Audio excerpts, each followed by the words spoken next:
Hello everyone, I'm pleased to welcome you to our presentation, The Making of Dayak Tribe Traditional Food, Wadi. And this is brought to you by Group 1 of TAU and ITS students.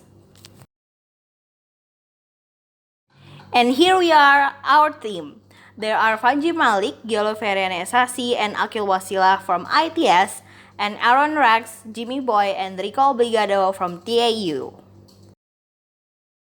Wadi is a fermentation food, mostly fish-based from Dayak tribe and Banjar tribe in Central Kalimantan and South Kalimantan. The main ingredients for the fermentation are salt and samu. Samu is roasted and grounded rice. The difference between Wadi that came from Central Kalimantan and South Kalimantan is, in Central Kalimantan, samu is made from sticky or glutinous rice, meanwhile in South Kalimantan, they are usually use a type of rice called unus rice.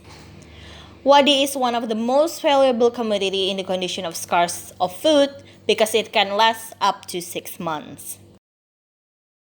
So today we are making wadi. Of course, the first ingredient that we're going to need is fish.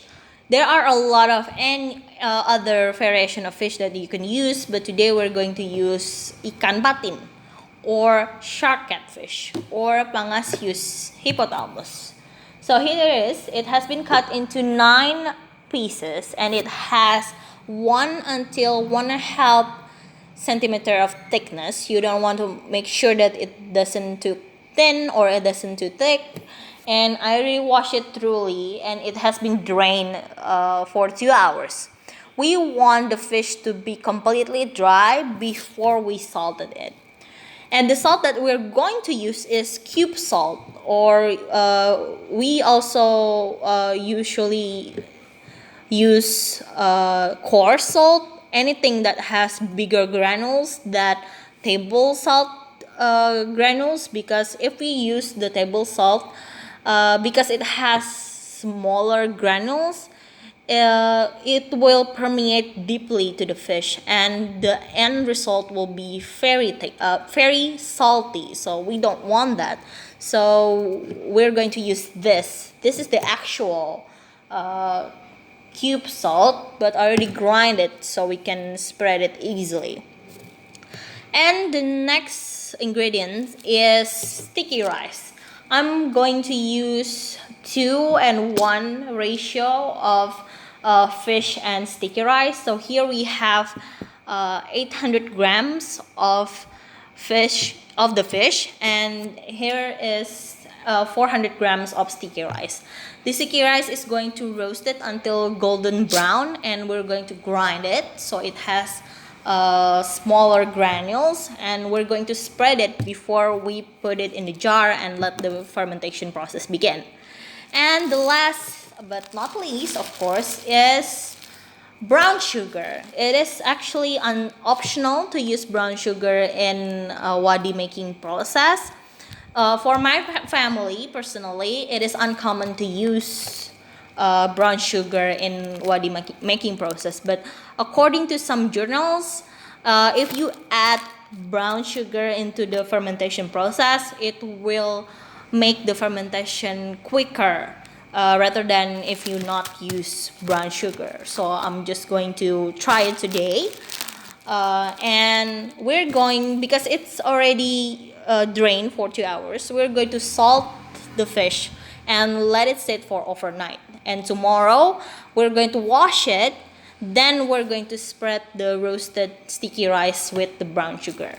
Now there is one left ingredient, that is jackfruit leaves.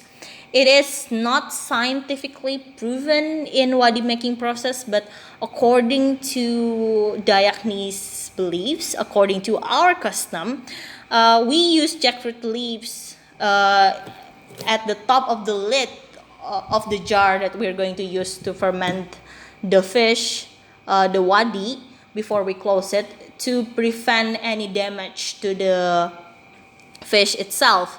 Although it hasn't not been scientifically proven, but we do know that the jackfruit leaves has antifungal purposes, so we're going to add it anyway tomorrow. So for tonight, we are going to salt the fish and let it sit overnight.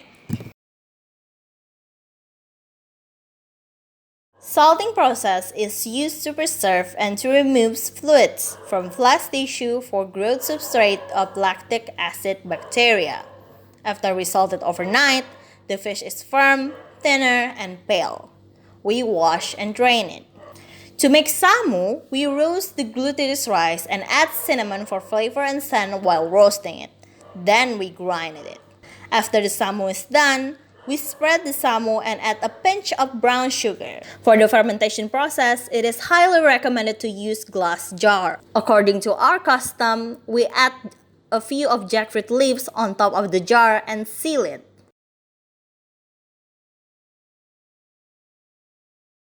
After for at least 3 days of fermentation, we can consume wadi. The final result of wadi is it has strong acidic flavor and smell because of lactic acid bacteria activity. Usually, people will consume it after 3 days or up to a week of fermentation process to prevent stronger acidic smell and flavor. For storage, it is highly recommended to use glass jar. Long time ago, our ancestors used balanga, a type of ceramic jar, and seal it with more clay. For commercial purpose, the packaging is sealed pack. Usually, we use Ziploc bag.